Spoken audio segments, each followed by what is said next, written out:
வாருங்கள் சாமி. பிரம்மச்சாரி பிரம்மச்சாரி வலிக்கு விழலாமா?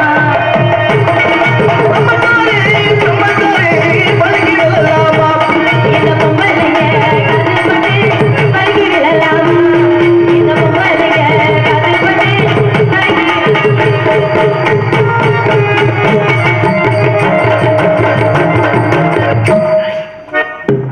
அருங்கள் சாமி. ஆடிப்பாடி வரவேற்பது குலப்பம்பு சாமி. தேவலோகத்தில் ரம்பை ஊர்வசி மேனகையோட நடனங்களை பார்த்துக்கிட்டா. மூலவத்தில் உங்களை பார்க்கின்ற பொழுது உங்களோட நடனத்தை மேலும் நான் பார்க்கணும்னு ஆசைப்படுறேன். ஆமா, ஆகினால நதியோரம் நான ஒன்றை நாடம் கொண்டு நாட்டியமாடுது மெல்ல ஆனந்தம் என் சொல்ல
குழந்தைக்காக தான் அந்த நாடகமே. போட்டிருக்க வேஷத்தோட அந்த குழந்தை நல்லா இருக்கு. சீரும் சிறப்போடு 16 செல்வங்களை பெற்று அந்த குழந்தை நல்லபடியாக பிறக்கவே. அப்படிதான் இந்த பிள்ளை புரிஞ்சதுக்கு போட்டு மிதிக்கிறதுக்கு என் முன்னாடி ஊமை குத்து குத்தாதுக்கும் சரியா இருக்கும்.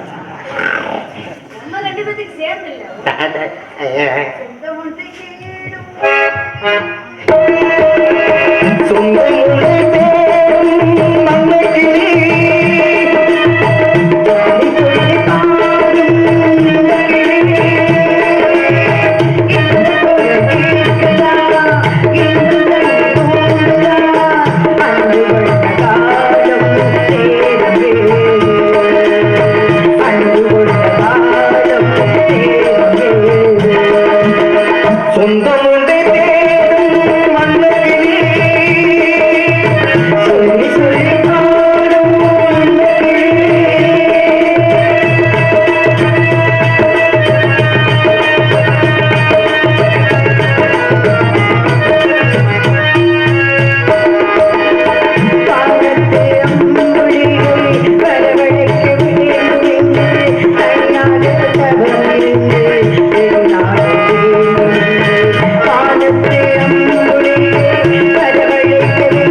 என்னாச்சு? ஏன் அழுகுறீங்க? அழுகுனடா. அப்புறம் ஏன் ஒரே சோகமா இருக்கீங்க? என்ன காரணம்? 4 மாசத்துக்கு முன்னாடி அட்வான்ஸ் கொடுத்து இந்த நடிகர் தான் வேணும்னு சொல்லி தேர்வு செய்து நம்மளை கூட்டிட்டு வந்து இந்த கொடுமையெல்லாம் பார்க்கணும்னு.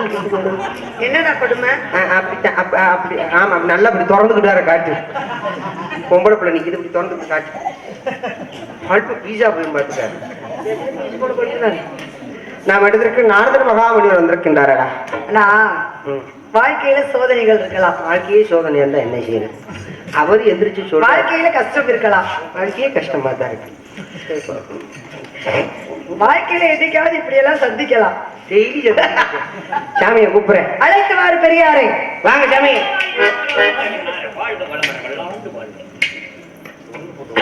அண்ணே, சுவாமி வந்திருக்காரு, வரவேற்பு கொடுக்கணும், கண்ணியமா அளிக்கணும். தான பிரியரை வருக, கழக பிரியரை வருக, பிரம்மாவின் புத்திரரை வருக, கலைவாணி மைந்தரை வருக, உலக சுற்று வாலிபனை வருக, பாட்டுக்கு நாரதரை என்று சொல்லக்கூடிய நல்லவரை வருக, வல்லவரை வருக வருக என்று என்னுடைய சார்பாகவும் என்னுடைய நாட்டில் மக்களின் சார்பாகவும் இசைக்கலைஞர்கள் அண்ணா தோழியருடைய சார்பாகவும் வரவேற்க கடமைப்பட்டுள்ளேன் சுவாமி. என்னுடைய வரவேற்பு சிறியதாக இருப்பின் பெருமிதத்தோடு ஏற்றுக்கொண்டு எங்கள் எல்லோருக்கும் நல்ல ஆசி தர வேண்டும். இதோ என்னுடைய வரவேற்பு. ஜரிச்சிட்டு வந்திருக்காரு. பூந்தேனில் கலந்து யாரும் தின்னாதீங்க. பூஞ்சில என்னமோ கலந்துட்டாங்களா? யாரும் தின்னாதீங்க.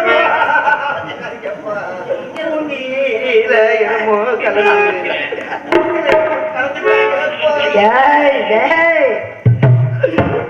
மானகட்டம்.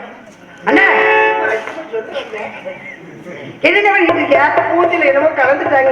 முருகா, பூந்தேனில் உள்ளர இருக்கு ஒரு டப்பா நிறைய.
அதனினும் இனிது ஆதியை தொழுதல், அதனினும் இனிது அறிவினை சேருதல், அதனினும் இனிது இப்படி அறிவுள்ளவரை கனவில நனவில காண்பதுதான் எனும் முதுமொழிக்கு இணங்க முக்காலம் உணர்ந்து எக்காலத்திலே நன்மை என்று நிறுத்தினர் கலகம் தன்னை நிகழ்த்தி நாடு போற்றும் நாரதர் என நற்பெயரை பெற்ற மாண்மையை வர வேண்டும்.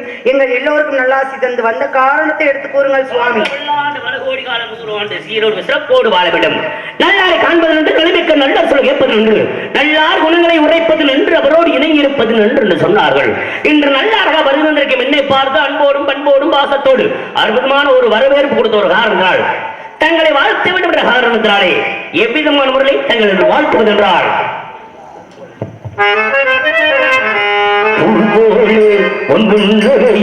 பொன்னுலகிலே கண்டேனமா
வரும்.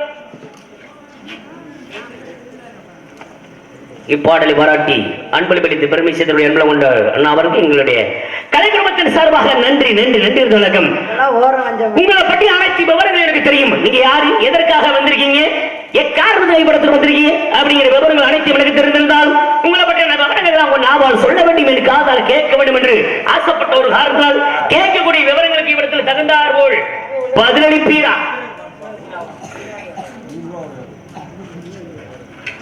கேளுங்கள் சுவாமி, கேளுங்கள் தரப்படும், தட்டுங்கள் திறக்கப்படும், தேடுங்கள் கிடைக்கப்படும் அப்படின்னு சொல்லியிருக்காங்க. கேட்கிற இடத்துல கேட்கணும், என்கிட்ட கேட்கணும் அப்படின்ற ஒரு ஆசைப்பட்டிருக்கீங்க. உங்க ஆசையை நிறைவேற்றுவதற்காக உங்க கேள்விக்கு பதில் சொல்லலாம் அப்படின்னு நான் தயாராயிருக்கேன். கேளுங்க. பேசுவதெல்லாம் பேச்சாகாது, பேச்சுவது ஒரு சிறந்த கலை. பேசக்கூடிய வார்த்தையில் உண்மை இருக்க வேண்டும், உண்மையில் நன்மை இருக்க வேண்டும். சபை அறிந்து ஆழம் அறிந்து சிந்தித்து செயலறிந்து பேச வேண்டும். சில இடத்துல பேசாமல் பழகிக் கொள்ள வேண்டும். சமயம் இருந்து பேசணும், சமயம் அறிந்து பேசணும். சில சமயத்துல பழைய சமயத்துல பேசாம இருந்துக்கணும். என்ன நடந்தாலும் சரி பேசாம வாயை மூடிக்கிட்டு கண்ணை மூடிக்கிட்டு உட்கார்ந்துக்கணும். அப்பதான் இப்ப உள்ள காலகட்டங்கள்ல நல்லாவும் இருக்க முடியும், பொழைக்கவும் முடியும். நல்லா இருக்கு. ஆனா இந்த இடத்துல உங்களை பற்றி முறையா கேட்க வேண்டிய விவரத்தை காரணத்தினாலே கேளுங்க.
சொல்லக்கூடிய நாடு தொண்டை நாடு. ஒரு நாடு வளம் பெற வேணும்னா அந்த நாட்டுல அனைத்து செல்வங்களுமே வளர வேண்டும். செல்வங்களும் வளர்ந்திருந்தா போவாது, ஆளுமை சரியாக இருந்தால் எல்லாமே சரியாக இருக்கும். அனைத்து செல்வங்களும் எல்லா நாட்டிலுமே இருக்காது. ஒரு நாட்டில் இருக்கக்கூடிய செல்வங்களை விளைச்சல் இன்னொரு நாட்டில் இல்லாம இருக்கும்.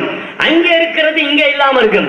அப்ப இருக்கக்கூடிய செல்வங்களையும் பொருள்களையும் ஒவ்வொரு நாடும் ஒவ்வொரு விதத்துல பண்ட பரிமாற்றங்கள் வியாபார நோக்கத்தோடு பரிமாற்றங்கள் செய்து கொண்டாதான் அந்த நாடு சிறப்படையும். நீங்க சொல்ற மாதிரி நாட்டை ஆளக்கூடிய மன்னரும் சரியாக இருந்தா தான் அந்த நாடு மென்மேலும் வளம் பெறும்.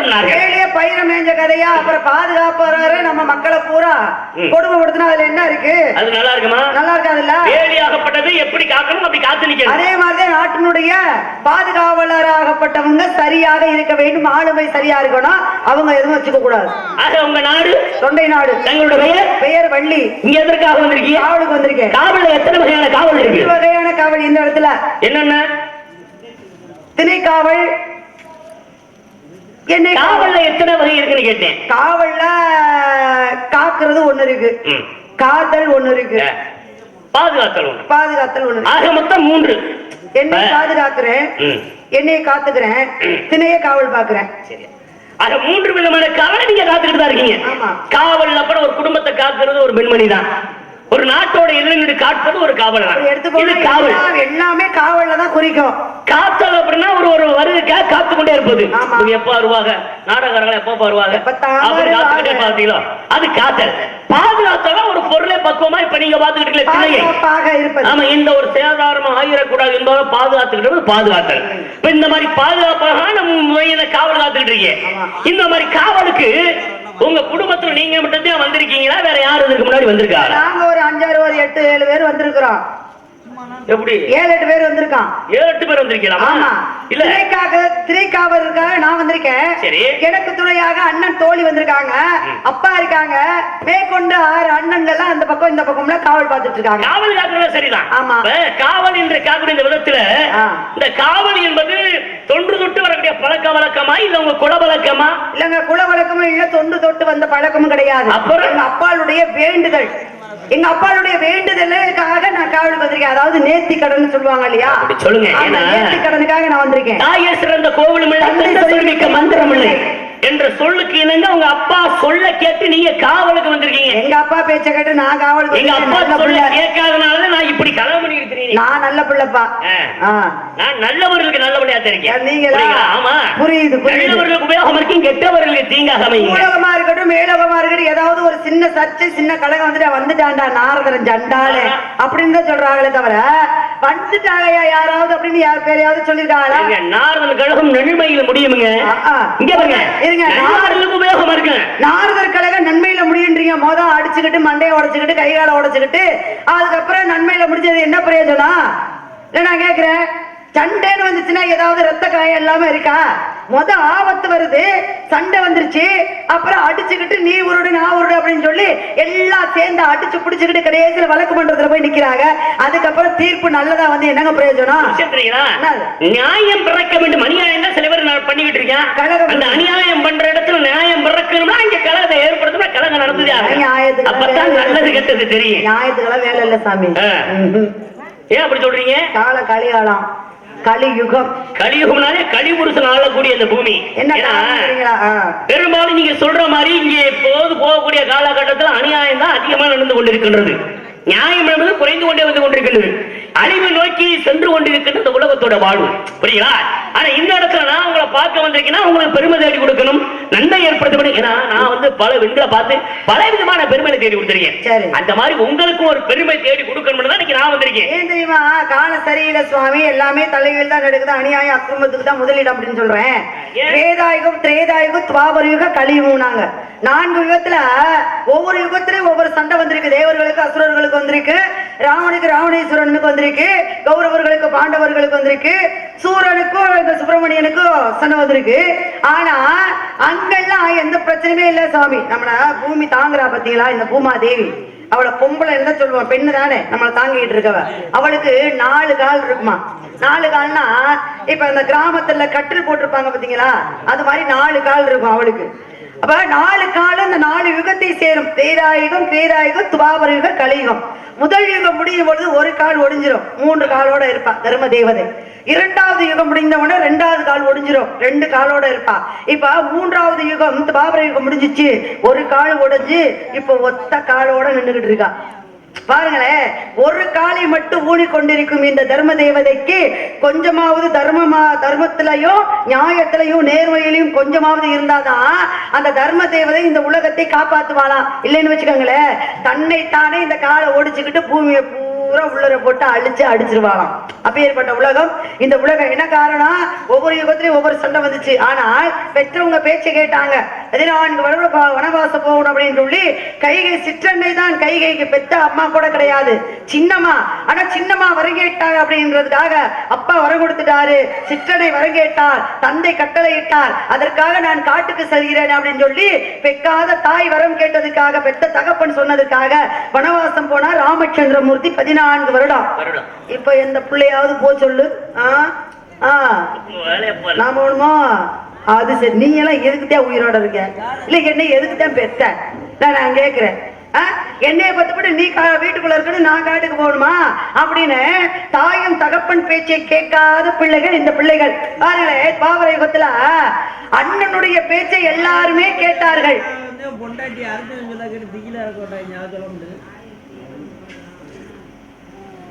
என்ன அண்ணனுடைய பேச்சை எல்லாரும் கேட்டாங்க. எல்லா தம்பிமார்கள் தர்மர் இட்ட கட்டளைக்கு எல்லாருமே அடிபணிந்தார்கள். ஆனா இன்னைக்கு அண்ணன் பேச்சை எந்த தம்பியாவது கேட்கிறாங்களா? இல்ல நான் கேட்கிறேன், ஏண்டா நான் மட்டும் கெட்டு போகணும், நீ மட்டும் நல்லா இருக்கணுமா? இப்ப நீ மட்டும் கொண்டாடி பிள்ளையோட வீட்டுக்குள்ள சௌரியமா இருப்ப, நான் மட்டும் இந்த புடிச்ச வீட்டுக்குள்ள இருக்கவா? எப்ப நான் வீடு கட்டுறது, எப்ப நான் என் பிள்ளை குட்டியில வளர்க்கறது அப்படின்னு அண்ணனுக்கும் தம்பிக்கும் போராட்டமாக இருக்குது இந்த காலம். அப்படியே தலைகெழுது சுவாமி. அப்படி கலியுகம். கலியுகத்துல பாருங்க எல்லாமே நடந்து தொலையும். 3 மாச பிள்ளைன்னு பார்க்க மாட்டேங்கிறாங்க, 3 வயசு பிள்ளைன்னு பார்க்க மாட்டேங்கிறாங்க. கற்பழிப்பு நடக்குது, கொலை நடக்குது, கொள்ளை நடக்குது. நாட்டுல நடக்கிறது பூரா அயோக்கியத்தனம்னு தெரியுது, நடக்கிறது பூரா அக்குருவம்னு தெரியுது. எதிர்த்து கேட்க முடியல. எதிர்த்து கேட்டா நம்மளை கொண்டு போய் வழக்குல இழுத்து விட்டுறாங்க. இப்ப என்ன பண்ண முடியும்? எல்லாமே கலியுகம் பண்ற வேலை. இதுக்கெல்லாம் காரணம் யார் தெரியுங்களா? இந்த உலகத்தெல்லாம் பட்டத்தார் பாருங்க. உங்க அப்பால சொன்னா எல்லாம் சரியா வரும். அந்த ஆளை பிடிச்சி முழுத உத்தர போடணும். படைக்கிற விதமாக அவர் படித்துக் கொண்டிருக்கின்றார். நடக்கக்கூடிய கலியுகம். நீங்க சொல்ற மாதிரி யார் சொல்றத யார் கேட்டுக்கிட்டு இருக்கா? அப்பன் சொல்றத பிள்ளைகளை கேட்கறது இல்ல, பிள்ளைகள் சொல்றது தகப்பன் கேட்கறது கிடையாது. பெரியவர் சொல்வதை சிறுவர் கேட்பது கிடையாது, சிறுவர் சொல்வதை பெரியவர் கேட்பது கிடையாது. இதுக்கெல்லாம் காரணம் என்ன? என்ன காரணம்? தமிழகத்தை, அதாவது உலகத்துல நாகரீகம் என்ற பெயரிலே விஞ்ஞானம் அதிகமாக வளர்ந்து கொண்டே வருகின்றது என்ற விதத்திலே பலவிதமான மாற்றங்களை செய்து வந்தார்கள்.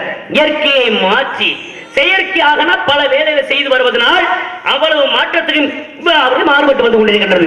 ஏன் அந்த காலத்துல ஒரு குடும்பத்துல ஒரு பெரியவங்க இருக்காங்க, தாத்தா பாட்டி இருக்காங்கன்னா அந்த குடும்பத்தில் இருக்கக்கூடிய எல்லாரும் அந்தி சாய் நேரத்துல மாலை நேரத்துல வீட்டுல உட்கார்ந்து ஒரு விதத்தை பேசுவாங்க, ஒரு கதைகளை சொல்லுவாங்க.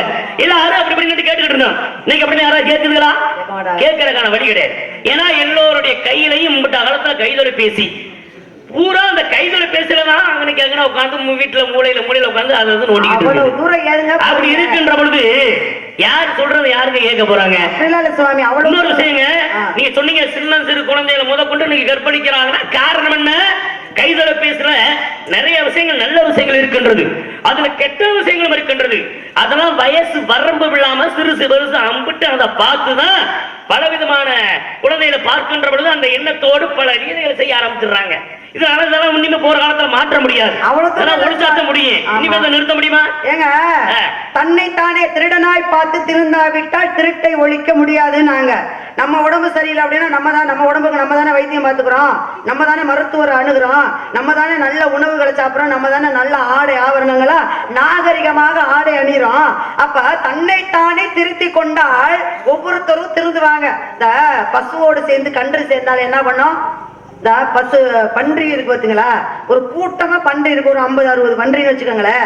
அந்த 50-60 பன்றிக்கு இடையில ஒரு பசு கன்று போய் சேர்ந்தா என்ன ஆகும்?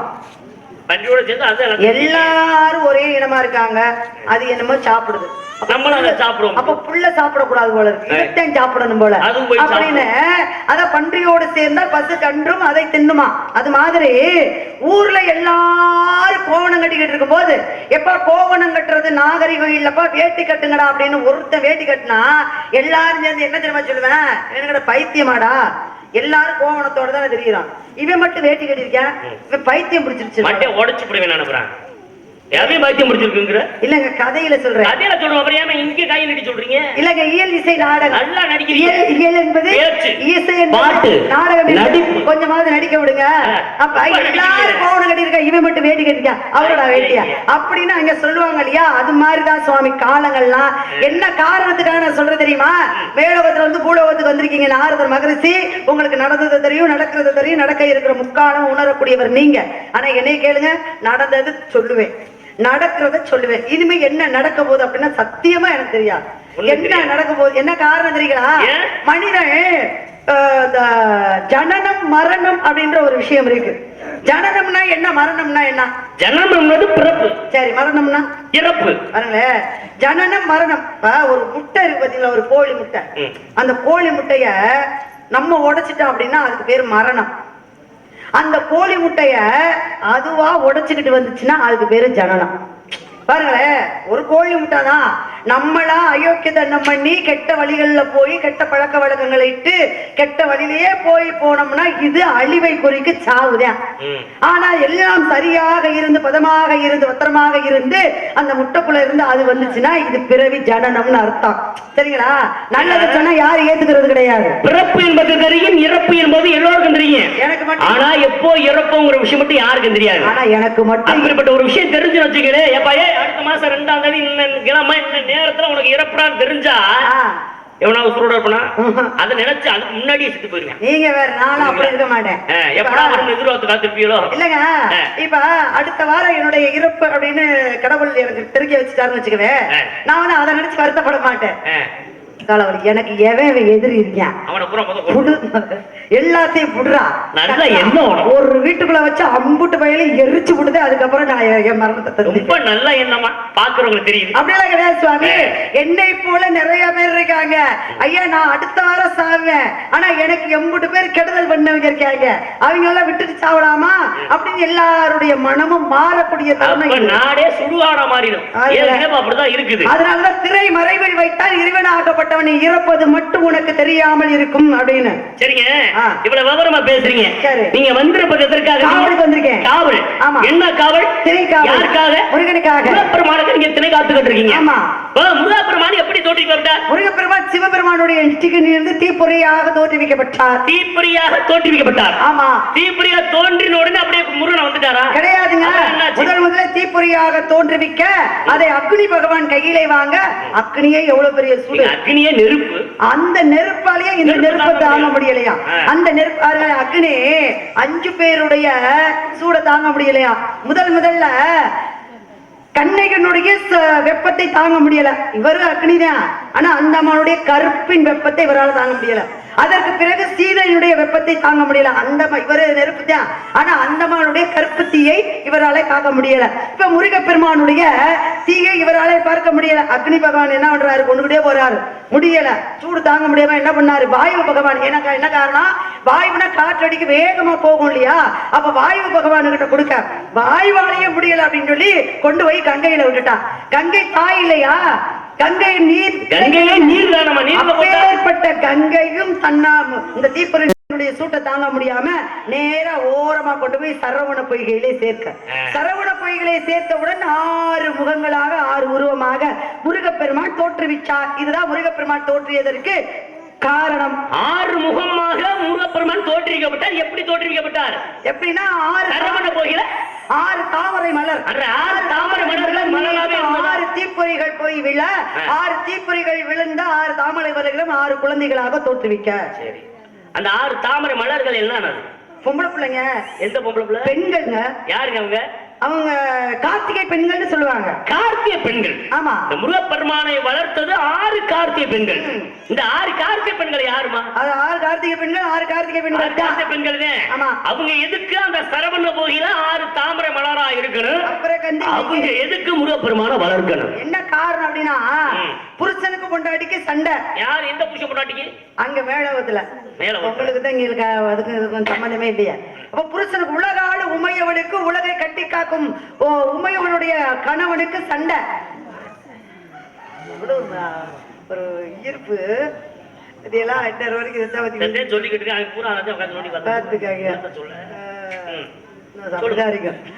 ஏன்னா அப்ப இது சொன்னோம்னா ஏன் எங்களை கவனிக்கிறேன் நம்ம என்னத்த சொல்றது? சரி வாங்க. அப்ப உலகால உமையவனுக்கு உமையவனுடைய உமாபதிக்கு சண்டை. புருஷன் பொண்டாட்டிக்கு 2 பேருக்கு சண்டை. இவங்க என்ன பண்ணிட்டாங்க? புருஷனோட சண்டை போட்டுக்கிட்டு பூலோகத்துக்கு வந்துட்டாங்க. அவரு என்ன பண்ணிட்டாரு? புருஷ பொண்டாட்டி மீது அவ்வளவு அன்பு, இவரை விட்டா நான் எப்படி இருப்பேன், என் பொண்டாட்டி கோச்சிட்டு போயிட்டாலே அப்படின்னு இவருக்கு என்ன பண்ணிருச்சு? பித்து பிடித்தவன் போல நிர்வாண கோலமாக ஊரெங்கும் மலைய ஆரம்பிச்சிட்டார். சிவ உமாவுடைய கணவன் உமாபதி. சரிங்களா? ஆமா, உமாபதி. அவர் என்ன பண்றாரு? உலகம் எல்லாம் பித்து பிடித்தது போல நிர்வாணமா அலையும் பொழுது கடைசியில் தாரகாவனத்துக்கு வர, காரகாவனத்துல இருந்தது யார் அப்படின்னா சப்த ரிஷிகள் 7 பேர். 7 பேருடைய மனைவிகளாகப்பட்டவர் சிவபெருமான் இப்படி நிர்வாண கோலத்துல வர்றாரு, எம்புடு அழகா இருக்காரு அப்படின்னு அவர் மீது ஆசை கொண்டு இச்சை கொண்டு அவர் பின்னாடி போனதுனால இந்த ரிஷிகளுடைய கணவன்மார்கள் என்ன பண்ணிட்டாங்க? சிவபெருமான் எவ்வளவு பெரிய ஆளு, இப்படிப்பட்ட கடவுளே இப்படி நிர்வாணமா வரலாமா? நம்ம பொண்டாட்டிகள் இப்படி போறாளே பின்னாடி, கொஞ்சம் கூட அச்சம் இல்லையே, வெக்கம் இல்லையே இவருக்கு, இவர் இப்படி எல்லாம் இருக்கலாமா அப்படின்னு கைய ஓடிக்க போறோமா? எதுக்குங்க வெக்கமலையா? அதுல யாரு கேக்குறீங்க? அங்க கேக்குறேன். அவருதான் அமனமா போறாரு, வெக்கமலை ஏங்க நிர்வாணம் ஒருத்தர் போறாரு பின்னாடியே போகலாமா? அது என்ன நிர்வாண கோலம்னு அதான் சொல்றேன். மந்தையில இப்ப யாராவது நிர்வாணமா போனா என்ன பண்ணுவாங்க? அப்படி போனாக்க விளக்கமாத்த கொண்டே சாத்துவாங்க. அவங்க சாத்துவாங்க, பெண்கள் சாத்துவாங்க. ஆனா வந்தது யாரு? உலகாலும் உமையவளின் கணவன் சிவபெருமான் ஆதியும் வந்தமிழ் இல்லாமல் இறப்பும் பிறப்பும் இல்லாமல் ஜோதியாக இருக்கக்கூடிய எம்பெருமானே அப்படி வரும் பொழுது எல்லாருக்கும் ஆச்சரியமா தானே இருக்கும். இப்ப எல்லாரும் பாக்குறாங்க இவரை எப்படியாவது அழித்தாகணும் அப்படின்னு தாருகாவன திருசிகள்லாம் ஒவ்வொரு ஆயுதங்களாக ஏந்து அவர் பார்த்தாரு ஒண்ணையும் ஆயுதமாக்கிக்கிட்டு ஏன் நான் செவனேன்னு இருக்காம போயிட்டு இருக்கேன் என் வேலையை பார்த்துக்கிட்டு. நீங்க யாரு என்ன எதுக்கு அழிக்க வர்றீங்க? உங்க பொண்டாட்டியை நீங்க ஒழுங்கா வச்சுக்கிட்டா என் முன்னாடி வருவாளுங்களா? எதுக்கு உங்க பொண்டாட்டியை அப்ப தப்பு தானே? புருஷனை பார்த்து எதுக்கு வரலாமா? ஏயா அடுத்த அழகா இருந்தா அப்படின்னா உங்க பொண்டாட்டி வந்துருவாளா? வச்சுக்கிற திறமை இல்லையா அப்படின்னு அவர் என்ன பண்ணாரு? சிவபெருமான் அழிக்க முற்பட்டார். அப்பதான் 6 பேர் காலில் விழுந்து ஐயா நாங்க செய்த தவறுக்கு எங்களுடைய கணவர்மார்கள் என்ன பண்ணுவாங்க, அவங்களுக்கு இந்த தண்டனையை கொடுக்காதீங்க அப்படின்னு கேட்டதன் பேர்ல அவங்களுக்கு எந்த ஆபத்து வரவில்லை. ஆனா 6 பேர் என்ன பண்ணிட்டாங்க, எங்க கணவர் உயிர்களை திருப்பி கொடுத்தீங்க, எங்களுக்கு ஒரு வரம் வேண்டும். சிவபெருமான் கிட்ட கேட்கிறாங்க. அப்புறம் கந்தி மிகேந்தி அம்பா துளா என்று சொல்லக்கூடிய 6 பேரும் என்ன சொன்னாங்க, எங்களுக்கு ஒரு வரம் வேணும் அப்படிங்கிற போது என்ன வரம்னு கேட்டோம். உங்க அழகுல நாங்க மயக்க வந்துட்டோம், உங்க அழகுல மயங்கி நாங்க வந்துட்டோம். எம்பிட்டு அழகா இருக்கீங்க, இப்ப அழகா நாங்க பார்த்ததே இல்லை. உங்க பிள்ளைக்கு நாங்க அம்மாவாகணும். ஆயிட்டு போங்களே வரம் தர்றேன் அப்படின்றாங்க. உங்க பிள்ளைக்கு நாங்க அம்மாவாகணும் சொல்லிட்டாங்க. வரம் கேட்ட உடனே தந்தேன் வரும்னார். தந்தம்னா எப்ப எங்க கவலைப்படாதீங்க, தற்க சமயம் வரும் பொழுது என்னுடைய அவதாரத்திலே 6 தீப்பொறிகள் வரும். இந்த 6 தீப்பொறிகளும் உங்கள் மீது படும் 6 குழந்தைகளாக மாறும். இந்த 6 குழந்தைகளையும் வளர்க்கக்கூடிய தாய்களாக நீங்க மாறுவீர்கள். அது வரைக்கும் சரவண பொய்கையிலே 6 தாமரை மலர்களாக போய் காத்துக்கிட்டுறீங்க அப்படின்னு சொல்லி 6 பேருக்கு வரம் கொடுத்ததுனாலதான் சரவண பொய்கையிலே இந்த கார்த்திகை பெண்கள் 6 வரும் தாமரை மலர்களாக இருக்க, தீப்பொறியாக வர, 6 தாமரை மீதும் விழ, 6 குழந்தைகளாக தோற்றுவிக்க, இந்த சிவன் கொடுத்த வரத்தின்படி 6 பேரும் முருகப்பெருமானுக்கு அன்னையானார்கள். ஆக இப்படித்தான் அந்த 6 கார்த்திகை பெண்களும் முருகப்பெருமான வளர்க்கிறதுக்கு காரணம். ஆமா, ஏன்னா தாருகாவனத்து ரிஷியோட மனைவிகள் தான் 6 கார்த்திகை பெண்களாக மாறுவார்கள். ஏன்னா அவங்க கேட்ட வரம். ஆக கேட்ட கேள்விக்கு அற்புதமான ஒரு பதில். சொல்லுவாங்க 6 கார்த்திகை பெண்கள் 6 கார்த்திகை பெண்கள். இந்த 6 கார்த்திகை பெண்கள் யாரு அப்படிங்கிற விவரத்தை வரைக்கும் யாருமே சொன்ன கிடையாது. நீங்க சொன்ன ஒரு காரணத்தினால நான் ஒரு முடிவுக்கு வந்துட்டேன். 6 கார்த்திகை பெண்கள் தாருகாவனத்து ரிஷியினுடைய பத்திரிகள் தானே. வரம் கேட்டவன கொடுத்தது யாரு? சிவன் தான் வரம் கொடுத்தாரு. சிவனுடைய பிள்ளைக்கு அம்மா ஆகணும் அப்படின்றதுக்காக அவர் வரம் கொடுத்தாரு. சரி, இப்ப நம்ம பிள்ளைய நம்ம கொள்ளுவோமா? நம்ம பிள்ளைக்கு நம்ம தண்டனை செய்வோமா? என்ன தவறு செய்தாலும் என் பிள்ளை அப்படி எல்லாம் செய்ய மாட்டான், செஞ்சிருக்க மாட்டான் அப்படின்னு தான் சொல்லுவாங்க. ஆனா சிவபெருமான் வரம் கொடுத்தார் கார்த்திகை பெண்களுக்கு. ஆனா வரம் கொடுத்த கார்த்திகை பெண்களுக்கே சாபமும் கொடுத்தாரு. ஏன் கொடுத்தாரு? சாபம் பெற்ற இடம் எது? அவங்க என்னவாக ஆனாங்க? எப்ப சாப விமோச்சனம் வந்துச்சு அப்படின்னு நீங்க சொல்லுவீங்க, நான் எதிர்பார்க்கிறேன். அதுக்கு முன்னாடி பெண்களுக்கு சாபம் கொடுத்தாரு. நல்ல விஷயம் சொன்னீங்கல்ல, சொல்லுங்க பாப்பா. நல்ல விஷயம், சிறப்பான விஷயத்தை ஏற்படுத்த தான் வந்திருக்கேன். இந்த நீங்க கேட்ட கேள்விக்கான விளக்கத்தை சொல்லிட்டு அந்த சொல்லுங்க பாப்பா. ஏன்னா 6 கார்த்திகை பெண்களுக்கு சாபம் கொடுத்தாருன்னா எதற்காக அப்படின்னா, அதாவதுங்க சிவபெருமான் தட்சிணாமூர்த்தியாக இருந்து குரு பகவானாக இருந்து வேதங்களை பற்றி விளக்கம் சொல்லிக்கிட்டு இருக்காரு. யாருக்கு? நந்தீஸ்வர பகவானுக்கும் மிருக முனிவருக்கும் ஒரு ஆலயத்துல கிழக்கு திசை நோக்கி அமர்ந்து சொல்லிக்கிட்டு இருக்காரு. தட்சிணாமூர்த்தி எப்பவுமே தென் திசை நோக்கி தான் அமர்ந்திருப்பாரு. ஆனா அந்த ஊர்ல கிழக்கு திசை நோக்கி தான் அமர்ந்திருக்காரு. வேதங்களை பற்றி சொல்லிக்கிட்டு இருக்கும்போது இந்த 6 கார்த்திகை பெண்கள் போய் எங்களுக்கு அந்த வேதங்களை பற்றி விளக்கத்தை சொல்லிக் கொடுங்கன்னு கேட்கிறாங்க. அப்பதான் பார்த்தாரு சிவபெருமான், ஒரு பொம்பளை போல ஒரு இடத்துக்கு வந்தாலே அதனால பெரும் பிரச்சனை.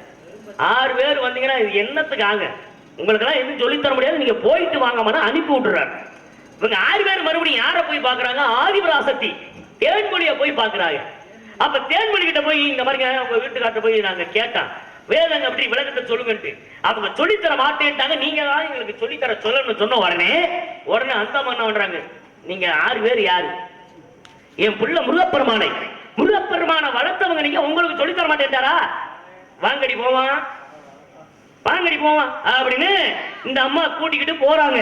யாருக்கிட்ட? சிவபெருமான்ட்ட போய் சொல்றாங்க, வேதங்களை பற்றி விளக்கத்தை சொல்லித்தர மாட்டேன்னு சொல்லிட்டீங்களாம்ல, அப்படி சொல்லணும். நீங்க இவங்க பேர் இந்த 6 பேர் யாரு? நம்ம புள்ள படையப்பாவை வளர்த்தவங்க. அதனால நான் என்ன சொல்றேன், நீங்க சொல்லித்தர இந்த பிள்ளைகளுக்கு அப்படி சொன்ன உடனே அப்பதான் சிவபெருமான் பார்த்தாரு, வேற யாராவது கூட்டிட்டு வந்து சொல்லியிருந்தா கூட அனுப்பிட்டு இருப்பேன், சொல்லித்தர முடியாது. கூட்டிட்டு வந்து சொல்றது யாரு? என் பொண்டாட்டி. நீ வந்து சொல்லுமா ஏன் பொண்டாட்டி நீயா? ஆமாமா. யாருக்கு யாரு சிவபெருமான் பொண்டாட்டி? சொல்றாருமா ஆதிபராசக்தியை பார்த்து ஓ, அம்மையாரை பார்த்து. ஆமா என் பொண்டாட்டி நீ சொல்லும் போது நான் சொல்லி தர இருப்பேனா சரி. உனக்கா நான் சொல்லி தரேன் அப்படின்ட்டு வேதங்களை பற்றி விளக்கத்தை உட்கார வச்சு சொல்லி கொடுத்துட்டு இருக்காரு. சொல்லி கொடுத்துக்கிட்டு இருக்கும்போது கொஞ்ச நேரம் கேட்டுக்கிட்டு இருந்தோம். இந்த 6 கார்த்திகை பெண்களும் அங்கிட்டு இங்கிட்டு திரும்பி உட்கார்ந்து பேச ஆரம்பிச்சிட்டாங்க. கதை பேச ஆரம்பிச்சிட்டாங்க. பெண்களுக்கு உண்டான கதை, பெண்களுக்கு உண்டான விஷயமே அதானே. அப்படியே பேசிக்கிட்டு இருந்தா. அப்பதான் பார்த்தாரு இதுக்கு தான் உங்களுக்கு எல்லாம் சொல்லி தரக்கூடாது. இந்த பாத்தீங்கன்னா உங்க வேலை ஆரம்பிச்சிட்டீங்க. எப்ப நான் சொல்றது நீங்க கவனிக்காம கல்லாட்டம் பாறையாட்டம் இருக்கிறீரோ இதே இடத்துல கல் பாறையா போங்கன்னு சாபத்தை கொடுத்தாரு 6 பெண்களுக்கும். அப்பதான் அந்த 6 கார்த்திகை பெண்கள் கேக்குறாங்க எப்படி நீங்க கொடுத்தபடி நாங்க கல்லா போயிருவோம். கல்லா போயிட்டாலும் எங்களுக்கு மறு மோட்சம் எப்ப கிடைக்கும் அப்படி கேட்கின்ற பொழுது இதே மதுரை என்பதில் சொக்கநாதராக வந்து மீனாட்சி திருக்கல்யாணம் நடக்கின்ற பொழுது திருக்கல்யாணத்தை முடிச்சிட பகுதிக்கு வருகின்ற பொழுது உங்களுக்கு சாப மோட்சணத்தை தருவேன்னு சொன்னார். அப்படி பட்டு போன அந்த 6 பெண்களும் பட்ட மங்கை அப்படின்னு அந்த ஊருக்கு பேர் ஆரம்பத்துல. திரும்ப அந்த பட்டு போன மங்கைகள் மங்களகரமா தோன்றி விட்டால் திருக்கல்யாணம் முடிச்சுட்டு வந்து மங்களகரமா தோன்றினால் உங்க முகம் மாதிரி மங்களகரமா தோன்றி வந்ததுனால் அந்த ஊருக்கு பட்டமங்கலம் அப்படிங்கிற பெயர் உருவாக காரணம். அங்கதான் சாபம் கொடுத்து சாப போஷணம் கொடுத்தாரு. இந்த பட்டமங்கலம் ஊர் எங்க இருக்கு அப்படின்னா திருப்பத்தூர் பக்கத்துல, திருக்கோஷ்டியூர் பக்கத்துல பட்டமங்கலம் ஊர் இருக்கு. அங்கதான் குரு பகவான் தட்சிணாமூர்த்தி ஆலயம் இருக்கின்றது. அங்க நடந்த விஷயம் தான் இது. சரிங்களா? இவ்வளவு விவரம் தெரிஞ்சவங்களை சும்மா இருக்கலாமா? பருவத்தோட இருக்கிற உங்களை கூட உயர்வான இடத்துல வச்சு பார்க்கலாம்னு நினைக்கிறேன். ஏற்கனவே எங்க தொட்டி குளத்துல எவ்வளவு பெரிய உயர்வான இடத்துல வச்சிருக்காங்க எங்க மக்கள். இதுக்கு மேலே உயர்வான இடம்னா எந்த இடம்? இதுக்கு மேல உயர்வு நான் உங்களுக்கு தேடி தர போறேன்.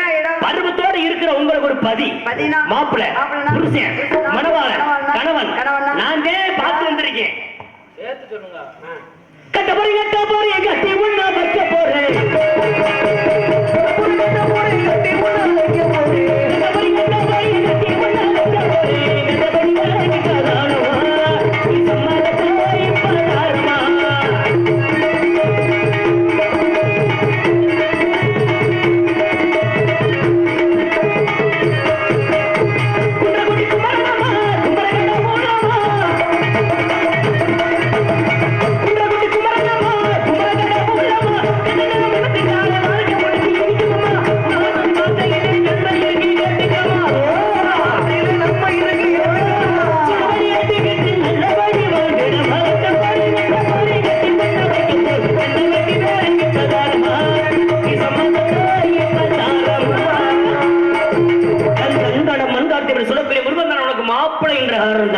வேணாம்னு வெறுப்பு சொல்லாம பார்த்து வந்த மாப்பிளைய கல்யாணம் செய்வதற்கு சம்மதத்தை மட்டும் சொல்ல வேண்டும்.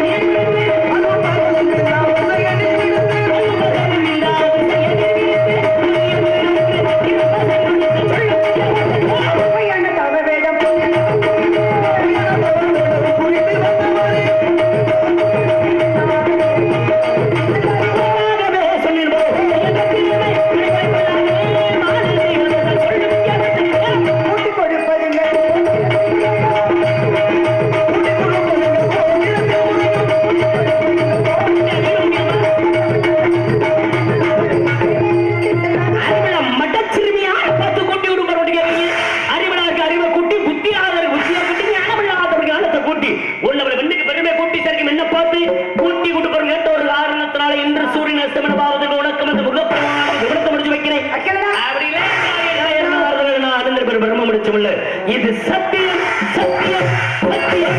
பைத்தியம் பைத்தியம் உள்ள வைத்தியம் பார்க்கிறேன். எப்ப பார்த்து கூட்டி விடுறேன்னு கேட்டீங்களா? முழிக்கிறது இல்லையா? போங்க வேற முகத்துல முழிக்க ஆரம்பிச்சாச்சு. முருகா டே முருகா, வேல் பிடித்து விளைத்தீர்க்கு உங்கள் கால் படிந்து உங்களோடு சேர்ந்து உலக மக்கள் எல்லோருக்கும் நல்ல ஆசை தர வேண்டும் என்பதற்காகவே நான் 6 கல்யாணம் முடிச்சுக்க மாட்டேன்னு ஒரு சின்ன பொய் சொல்லியிருக்கேன். ஆமா, அதனால வர வேண்டும் முருகா. வந்து என்னை ஆட்கொள்ள வேண்டும். என்னுடைய மக்கள் எல்லோருக்கும்